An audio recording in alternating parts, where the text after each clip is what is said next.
एक महल था। उस महल में घुसने के 4 दरवाजे थे। पहले दरवाजे पर एक गाय बंधी थी और ऊपर लिखा हुआ था कि जो गाय को लात मारेगा वो ही महल में प्रवेश कर सकेगा। दूसरे दरवाजे के बाहर एक शराब की बोतल रखी हुई थी और लिखा हुआ था जो शराब को पिएगा वो ही अंदर प्रवेश कर पाएगा। इसी तरह तीसरे दरवाजे पर मांस रखा था और लिखा हुआ था जो मांस आहार करेगा वो ही महल में घुस पाएगा। और चौथे दरवाजे पर एक वेश्या बैठी हुई थी और लिखा हुआ था जो वेश्या से संबंध बनाएगा वो ही इस द्वार से प्रवेश कर पाएगा। तो अब वहां पर एक सज्जन आते हैं जिनको महल के अंदर जाना था।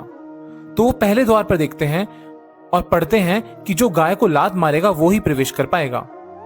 अब ये देखकर तो वो सज्जन बोलते, राम राम राम, मैं तो हिंदू हूं, गाय तो हमारे लिए पूजनीय है, मैं ये पाप कैसे कर सकता हूं। तो अब उन्होंने सोचा दूसरे दरवाजे से घुसता हूं। तो दूसरे दरवाजे पर जाते हैं तो वो देखते हैं कि एक शराब की बोतल रखी है और फिर सोच कर कहते हैं, मैंने तो कभी बीड़ी सिगरेट को छुआ तक नहीं, तो मैं शराब कैसे पी सकता हूं।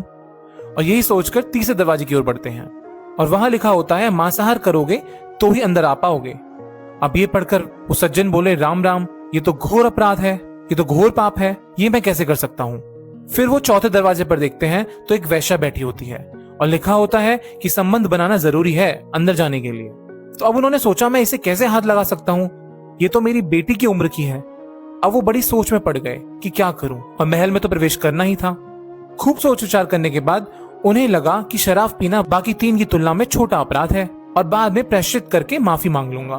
तो शराब वाले द्वार पर पहुंचकर शराब का सेवन कर लेते हैं और शराब पीने के बाद उनका कुछ चटपटा खाने का मन करता है तो वो मांस वाले द्वार पर जाते हैं और मांसाहार भी कर लेते हैं।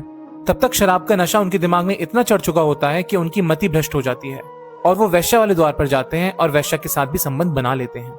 अब ये सब करने के बाद उन्हें लगता है कि उनसे बड़ा तो कोई है ही नहीं, तो वो गाय वाले द्वार पर जाकर गाय को भी लात मार देते हैं और महल के अंदर प्रवेश कर जाते हैं। एक शराब उन सज्जन आदमी से वो बाकी 3 अपराध करवा लेती है जो कि वो जीवन में कभी भी नहीं करना चाहते थे।